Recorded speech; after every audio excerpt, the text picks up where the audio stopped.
গিন্নি, এবার তো মনে হচ্ছে ফলন বেশ ভালো হবে বুঝলে। রোদ জল সব পরিমাণ মতো পেয়েছে। সব ঠিকঠাক হলে এবার পুজোর আগে বেশ ভালো আয় হবে বুঝলে। এতদিনে উপরওয়ালা মুখ তুলেছে এসে গো। খোকা এবার শহর থেকে ফিরলে ওর জন্য কিছু জামা কাপড় কিনে আনবো। বেচারা আগে যখন এসেছিল তখন ওর জামা কাপড়ের অবস্থা খুব খারাপ ছিল। এবার মুখ ফুটে বলেও নি কিছু। গিন্নি, আমাদের ছেলে বড্ড বুঝদার। সেই ছোট থেকেই দেখেছি আমাদের ছোট ছেলেটা বাপ মায়ের অভাব এত বোঝে, কখনো কিছু চায়নি, নিজেই নিজের পড়াশোনার খরচ চালায়। বুঝতে তো হবেই গো। বাপ মায়ের কষ্ট যদি ছেলে হয়ে না বুঝে তাহলে কে বুঝবে বলো। শোনো না, এবার বৃষ্টির আগে একবার ওদিকের ঘরটা সারিয়ে দিও। ঘরের চালটার অবস্থা খুব খারাপ, দেয়ালটাও তো নষ্ট হয়ে যাচ্ছে। হ্যাঁ গো, রান্নাঘরের টালিটাও দেখতে হবে, একদম ঝুরঝুরে হয়ে গেছে। অনেকগুলো টাকার ব্যাপার বুঝলে গিন্নি, টাকা ছাড়া কিছুই হবে না।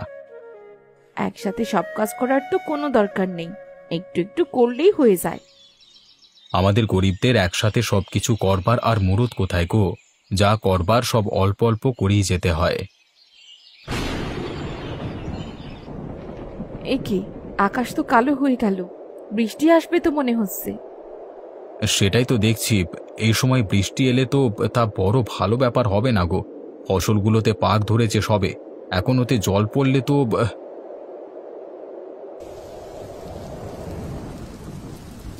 এই বৃষ্টি যে কখন থামবে কে জানে। এরকম অসময়ে বৃষ্টি আমাদের ফসল তো ধ্বংস হতে বসেছে। হ্যাঁ, এতদিন ধরে যা যত্ন করে কাজ করলাম এখন সব বেকার। সব ফসল এই বৃষ্টির দাপটে শেষ হয়ে গেল। কালকে তো হাওয়া অফিসের খবর শুনছিলাম, তখন তো কিছু আগাম সতর্কতা পাইনি, কিন্তু হঠাৎ এরকম অবস্থার মধ্যে আমরা পড়বো কিছুই তো বুঝতে পারছি না। কি হে তপন, এই বৃষ্টির মধ্যে কোথায় চললে ভায়া? জমিটা একবার দেখাসি গো। জমি ভিজলে তো ক্ষতি নেই, কিন্তু ফসলগুলো যদি জলের নিচে চলে যায় তাহলে তো এবছরে মেয়ে বউ সহ সবাই না খেতে পেয়ে মরবো গো। তুমি দেখে কি আর কিছু করতে পারবে গো? যা হওয়ার তো হবেই। তবুও ঘরে থেকে করবোটাই বা কি, গিয়ে দেখে আসি। এলে তাও তো মনটা শান্তি হবে। আমি আসি গো, কেমন?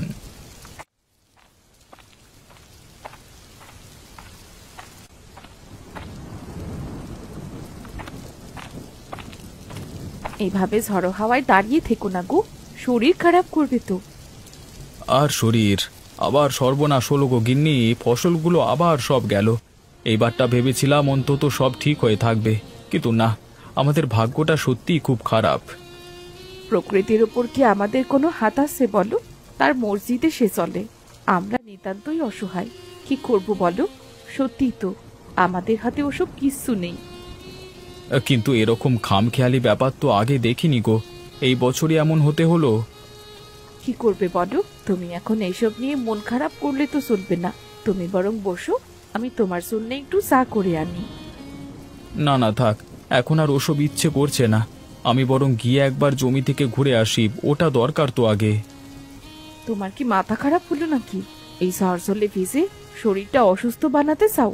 জল কমুক, তারপর না হয় যেও। এই জলে বেরিও না, জ্বরজারি বাঁধালে সে আবার আরেক কেলেঙ্কারি ব্যাপার। যেটা বোঝো না সেটা নিয়ে কথা বলো না। জ্বর হলে সেটা ওষুধে সেরে যাবে, কিন্তু এভাবে ঘরে বসে বসে না না, আমি যাব। ওগো, আমার কথা তো একটু শোনো। এরকম ছেলে মানুষই করো না। কেমন ধারা বাস পড়ছে দেখো। এই দুর্যোগে তুমি আর আমার চিন্তা বাড়িও না তো। ওদিকে খোকাও নাকি আসছে, এমনিতেই ওকে নিয়ে চিন্তা হচ্ছে। এই ঝড় জলের মধ্যে ও আসবে কিভাবে কে জানে। তার উপর তুমি আবার এসব করো না। অত চিন্তা বাপু আমি সইতে পারবো না। আরে, এরকম বৃষ্টি অনেক বছর পর দেখলাম। এমন বৃষ্টি হলে তো আমাদের পুরো গ্রামের ফসলের 12টা বাজবে। সেই কথাই তো ভাবছি, এতদিন ধরে দিন রাত খেটে কাজ করছি, এখন সব জলে যাবে। ছেলেপুলে খাবে কি বলো তো? শুধু আমাদের গ্রামের কথাই বলছো? পাশের গ্রামেরও তো একই দশা, তারা তো আমাদের থেকেও খারাপ অবস্থায় আছে। 2 দিন হয়ে গেল টানা বৃষ্টি পড়ছে। কৃষকের কপালে কেন এমন দুর্ভোগ থাকে বলো তো? রোদে ঘামে পুড়ে পরিশ্রম করি, আর ফলনটুকু পেতে গেলেই প্রকৃতি ধোঁকা দেয়। এই ধরনের প্রাকৃতিক দুর্যোগে কি করা যায় বলো তো? তুমি তো জানো এত কিছু করে ফসল পাকবার পর যদি এমন বৃষ্টি নেমে আসে, আমাদের তো গরিবের কিছুই করবার নেই। কিন্তু গ্রামের মোড়লকে দেখে মনে হলো তিনি কিছু একটা ভাবছেন। গতকাল ওনার সাথে কথা হচ্ছিল, তিনি বলছিলেন একটা উপায় আছে। কি বললেন উনি, কি উপায়? ঠিক জানি না, তবে শুনলাম সবাইকে একসাথে ডাকবে একবার, কিছু বলবেন হয়তো। সত্যি? তাহলে উনি হয়তো আমাদের পথ দেখাতে পারবেন। দেখা যাক, যদি কিছু করা যায় তো ভালোই হবে। আরে সামনে চড়িমাতি বাজারের পল্লী বাজার, নামুন, সামনে স্টপে, কাদামাখা রাস্তা, সাবধানে যাবেন। আহা, শহর থেকে ফিরে ভাবলাম একটু শান্তিতে বাড়ি পৌঁছাবো, কিন্তু এই যে বৃষ্টি, বাবা মার যে কি অবস্থা হবে এখন, সবাই খুব চিন্তা করছে হয়তো আমার জন্য। ওরে বাবা, ছাতা নিয়েও মনে হয় আজকে আর ভিজে যাওয়া থেকে বাঁচতে পারবে না ভাই, সাবধানে নেমো। হ্যাঁ দাদা, এরকম বৃষ্টিতে আর কি বা করতে পারবো, দেখি কতটা কি বাঁচিয়ে চলতে পারি। গ্রামের রাস্তা, নেমে সাবধানে পা ফেলো। এই কাদা জমির ওপর দিয়ে হাঁটা বড্ড কঠিন, পিছলে পড়লি কাদে স্নান করে যাবে।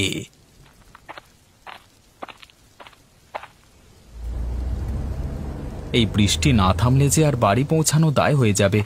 গ্রামের রাস্তা তো এই অবস্থায় পুরো নদী হয়ে গেছে। বৃষ্টি তো থামছেই না। কমল তো আজ শহর থেকে আসবে বলেছিল। এই অবস্থায় কিভাবে আসবে বলো তো ছেলেটা? রাস্তা তো পুরোটা জলকাদায় ডুবে গেছে নিশ্চয়ই। আমিও তো সেই নিয়ে ভাবছি, ছেলেটা এত কষ্ট করে পড়াশোনা করছে, এবার বাড়ি আসার জন্য খুব বায়না করছিল, নাও করতে পারলাম না। এই বৃষ্টিতে যদি কোনো বিপদ হয়। ওই একটা ছেলেই তো আমাদের, ওর ওপরই তো সব ভরসা। আমার সব আশা ওর ওপর। বৃষ্টি না থামলে কেমন করে সে বাড়ি পৌঁছাবে, এটা ভাবতেই তো ভয় লাগছে। আর বাস পড়া তো যেন থামছেই না। কমল, ওরে বাবা, তুই এসেছিস? ওরে, শেষমেশ এলি তো। তা কিভাবে এত বৃষ্টি আর কাদার মধ্যে বাড়ি পৌঁছালি? কি বলবো বাবা, বৃষ্টি এমন হয়েছে, বাস থেকে নেমে বাড়ি পর্যন্ত আসতে যেন যুদ্ধ করে আসতে হলো। রাস্তার কাদা পেরুতে গিয়ে একাধিবার পা পিছলে পড়ে গেলাম। কি অবস্থায় তুই এসেছিস? ছেলেটা আমার জলে কাদায় পুরো ভিজে গেছে। ও মা, চিন্তা করো না, কষ্ট হয়েছে ঠিকই, কিন্তু বাড়ি এসে তোমাদের দেখে সব কষ্ট হাওয়া হয়ে গেছে। তুই আগে ঘরে ঢুক, জামা কাপড় ছাড়। আমি ঠিক আছি মা, তোমাকে অত ব্যস্ত হতে হবে না। তবে আমি ভাবছি, বৃষ্টি যদি না থামে ফসলের কি হবে? সেটাই তো এখন আমাদের সবথেকে বেশি দুশ্চিন্তার কারণ রে। ফসল যদি নষ্ট হয়, এবছর কিভাবে চলবো কে জানে।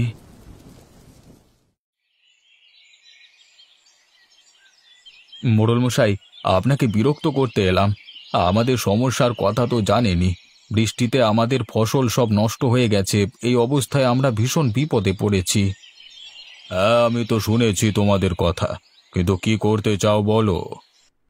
মোড়ল মশাই, আমরা একটাই অনুরোধ করতে এসেছি, যদি কোনোভাবে আমাদের সাহায্য করেন। কমল বলছে আমরা গ্রামের মাছ বিক্রি করতে পারি, তাতে কিছু উপার্জন হবে। মাছ বিক্রি? হ্যাঁ, এই বৃষ্টিতে মাছের পরিমাণ তো বাড়েই, কিন্তু শুধু তো মাছ ধরলেই চলবে না। গ্রামে তোমাদের মাছ কিনবে কে? সবার আর্থিক অবস্থাই তো খারাপ। শুধু আমার একার মাছ কেনাতে তো তোমাদের কোনো লাভ হবে না। মোড়ল মশাই, শহরে এখন টাটকা মাছের চাহিদা খুব।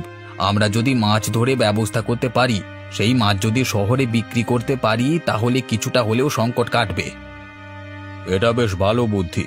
ঠিক আছে, তোমরা যদি কাজ করতে প্রস্তুত থাকো, তবে আমি কিছু সাহায্য করতে পারি। তোমাদের কিছু জাল আর নৌকা দরকার হবে মাছ ধরবার জন্য, আর বিক্রির জন্য পরিবহনও দরকার হবে। হ্যাঁ মোড়ল মশাই, আপনি যদি জাল আর নৌকার ব্যবস্থা করেন, আমরা সবাই মিলে মাছ ধরব, তারপর শহরে নিয়ে গিয়ে বিক্রি করব। ঠিক আছে, আমি কিছু টাকা দিয়ে তোমাদের সাহায্য করব, যাতে জাল আর নৌকা কিনতে পারো। তবে আমাদের সবাইকে একসাথে কাজ করতে হবে, এটাই সবচেয়ে জরুরি। আমরা সবাই মিলে কাজ করব মোড়ল মশাই। আপনারা সহায়তা পেলে আমরা আবার ঘুরে দাঁড়াতে পারবো, অন্তত চেষ্টাটুকু করতে পারবো। বেশ, আমি তোমাদের উপর ভরসা রাখলাম। কালকে সকালে গিয়ে জাল আর নৌকার জন্য কথা বলো। কত লাগবে জানাও, আমি সব টাকা দেব, সব ঠিক হয়ে যাবে। ধন্যবাদ মোড়ল মশাই, আপনার সাহায্যে আমরা নিশ্চয়ই সফল হব। আরে বাপু, কাজ করো, সফলতা আপনাতেই আসবে, শুধু একসাথে লেগে থাকো। তোরা সব তৈরি তো? জালগুলো ভালো মতো বাঁধা আছে তো? হ্যাঁ অমলদা, সব ঠিকঠাক আছে, নৌকাগুলো ঠিকঠাক আছে। আমরা আজ ভালোই মাছ তুলবো মনে হচ্ছে। এই তো এবার আসল কাজ, মাছ ধরতে নামবো সবাই একসাথে। মোড়ল মশাইয়ের সাহায্যে আজ আমরা নতুন করে শুরু করতে পারলাম। এবার শুধু মাছ ধরবার পালা।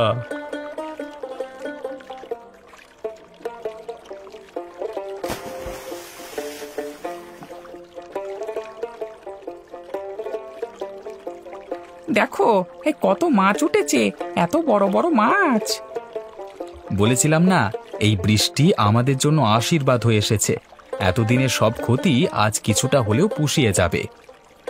সত্যি আমাদের পরিশ্রম বৃথা যাবে না। তোরা সবাই একসাথে কাজ করবি, দেখবি সব ঠিক হয়ে যাবে। বাজারটা তো বেশ জমজমাট লাগছে, ভালো দাম পাবো মনে হচ্ছে। এই দেখেছো, অন্যদের তুলনায় আমাদের মাছগুলো কি সুন্দর টাটকা দেখাচ্ছে। ক্রেতারা নিশ্চয়ই ভিড় করবে।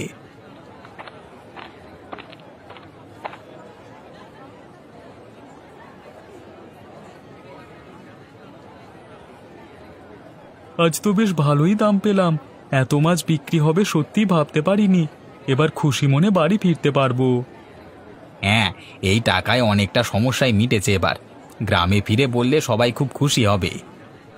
হ্যাঁ, দেখেছো তো, বলেছিলাম না, ভয় না পেয়ে বিপদের সময় মাথা ঠান্ডা করে ভাবলে অনেক সমস্যার সমাধান পাওয়া যায়। তোমার কথাই ঠিক হলো কমল, মাছ বিক্রি করে এত ভালো লাভ হবে ভাবতেও পারিনি। হ্যাঁ, মোড়ল মশাই আমাদের অনেক সাহায্য করেছেন। উনি সঠিক সময়ে সাহায্য না করলে আমরা এত তাড়াতাড়ি সমাধান পেতাম না। ঠিক বলেছ, চলো এবার গ্রামে ফিরে যাই, সবাই অপেক্ষা করছে। তোরা সত্যি ভালো কাজ করেছিস। এত মাছ বিক্রি করে তোরা গ্রামে ফিরে আসলি, আমি খুব খুশি। কমল, তোর এই বুদ্ধি না থাকলে সবার যে কি হতো কে জানে। কমল, তুই আমাদের সবার জন্য এই উপায়টা বের করলি। হ্যাঁ, তোর জন্যই আমরা আজকে এত লাভ করতে পেরেছি। ঠিক বলেছিস রতন, কমল না থাকলে আমরা শুধু হতাশ হয়ে বসে থাকতাম। তুই আমাদের পথ দেখালি কমল, তোকে ধন্যবাদ। তোকে ধন্যবাদ জানিয়েও শেষ করা যাবে না। তুই আমাদের সবার বাঁচার পথ দেখিয়েছিস। তোমরা শুধুমাত্র কেন আমাকেই ধন্যবাদ দিচ্ছ? আমরা সবাই মিলে কাজ করেছি, তাই সফল হয়েছি। আর মোড়ল মশাই ঠিক সময় আমাদের যদি সাহায্য না করতেন তাহলে এসব সম্ভব হতো না। একতা আছে বলেই তোরা আজকে এত ভালোভাবে ফিরে আসতে পারলি। আর এখন বৃষ্টিও থেমে গেছে, চাইলে তোরা জমির কাজ আবার শুরু করতে পারিস। ঠিকই বলেছেন মোড়ল মশাই, জমির কাজ শুরু করবার সময় হয়েছে আবার। জমির কাজ তো অবশ্যই করব, তবে আমি ভাবছি এই মাছের ব্যবসাটাও যদি চালিয়ে যেতে পারি, দুটো করলেই ক্ষতি কি? হ্যাঁ রতন, জমির ফসল আর মাছের ব্যবসা দুটো একসাথে চললে অনেক অনেক আয় বাড়বে। আমি নিজে এতক্ষণ ধরে এটাই ভাবছিলাম। দুটো একসাথে চালালে আমাদের সকলের জীবন অনেক সচ্ছল হবে। দরকারে আমরা একে অপরকে সাহায্যও করতে পারবো। জমির কাজ আর মাছের ব্যবসা দুটোই চালাতে হবে, এতে সবার উপকার হবে। তোদের এই ভাবনা খুব ভালো। জমি আর মাছ দুটোই দেখলে তোদের আর অভাব থাকবে না। তোরা সবাই মিলে কাজ করিস, আমি সব সময় তোদের পাশে আছি।